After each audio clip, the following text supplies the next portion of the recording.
Hello, my name is Hans Wolters and I work for the Netherlands Authority for the Financial Markets, and would like to discuss with you today this afternoon a little bit on the trading obligation for OTC derivatives to trade on trading venues. Some of the issues have been dealt with already in the first panel this morning, so we'll go a little bit quickly over that and pass on some of the slides.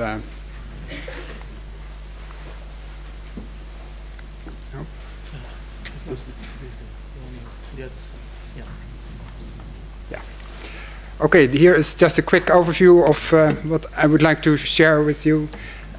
Basically, putting into context the MiFID requirements and telling you a little bit about the what regulators in CSAR and IOSCO has published on the issue. Well, the crisis, that's well known, of course, 2008. I don't think I have to go to stay too long with the various issues that were raised by the crisis. There were some market failures, and that asked for a response. And of course, there were several themes that attracted attention of the regulators and politicians alike. More standardization, the greater use of central counterparties, minimum standards for CCP, and I think the use of trade risk repositories, and of course increased transparency was a very important part of that. And at the bottom of it, if you have all these things, on top of that was added also mandatory trading on organized trading platforms, which was mentioned already this morning as a kind of concentration rule by Nick Collier. Well, we'll go into the discussion a little bit more later. Then the G20 policy response has been mentioned also by several speakers. I just have outlined the main elements here. I think that's quite familiar for you, so I'll just go on to the next point. And I would like to point out, well, we are discussing MiFID today, of course, and MiFIR, but like has already also been said by the Commission, Valerie, this morning, there are more measures related, or policy proposals by the Commission related to OTC derivatives, EMIR, of course, capital charges in the CRD, MED review is to some extent related to our subject, the extension of the scope of financial instruments to also to cover instruments admitted to trading on an MTF. Short selling to some extent, and the MiFID review. There is transaction reporting, the extension is of course important, pre-post trade transparency, and the mandatory trading obligations. So just to say that MiFID is not alone, but it's part of a larger package of measures. CSAR has also looked into what I would call the trading obligation to trade on organized trading venue, and in 2010 CSAR published a report on it was in fact a technical advice to the European Commission in the context of the MiFID review, and it was on the standardization and organized platform trading of OTC derivatives. I think the first part, standardization, was not very controversial, that CSAR said, and CSAR predecessor of ESMA, of course, to increase the legal, operational, and product standardization, and that can be beneficial to reduce systemic risk, and that industry targets should be set to achieve this standardization. The second part, the trading on organized platforms, that was at that time, pre the publication of the MiFID II proposals, I think a little bit more controversial. CSAR said, well, as preconditions for organized platform trading, OTC or derivatives should be standardized and sufficiently liquid. It should be incentivized, not mandated.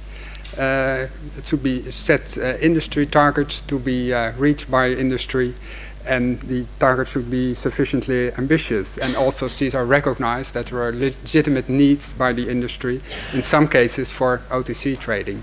So if you compare this with the later Commission proposals, I would say that what not has been taken over by Commission is that that the targeted approach, the Commission more or less has proposed in one step, giant step, to go to the trading on trading venues for derivatives. IOSCO also did some work on the trading of OTC derivatives, or the moving to trading venues. And the report that came out in February 2011 that describes some of the costs and benefits of organized platform trading, and recognizing that there is a balance there.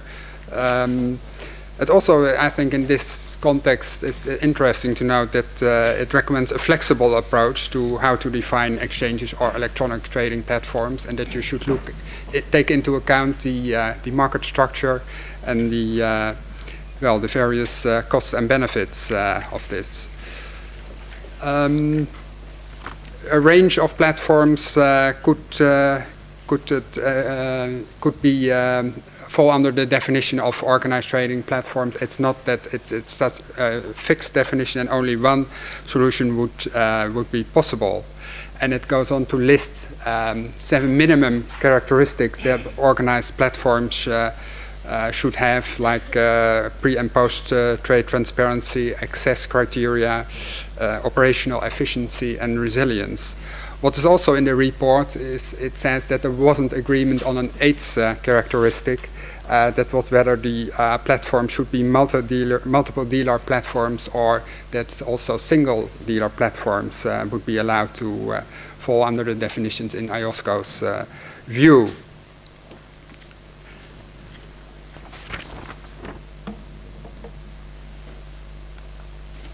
Well, the MiFIR proposal, it's basically taken over most of the elements of the G20 declaration, of course, and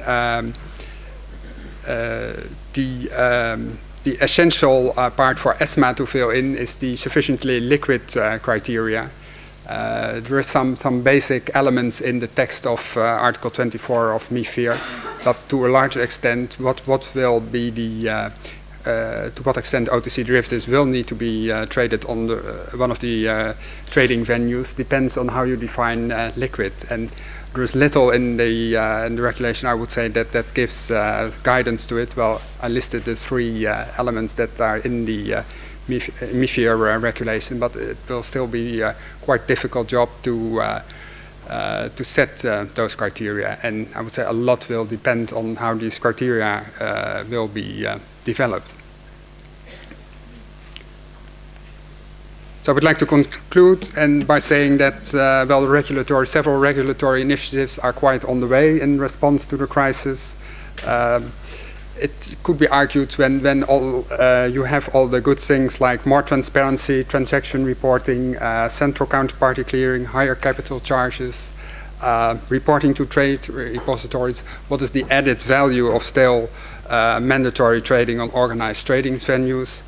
There are some costs and benefits to that, and that has to be taken into account. And I would say a lot depends on how you define sufficiently liquid, what has to be done at level 2.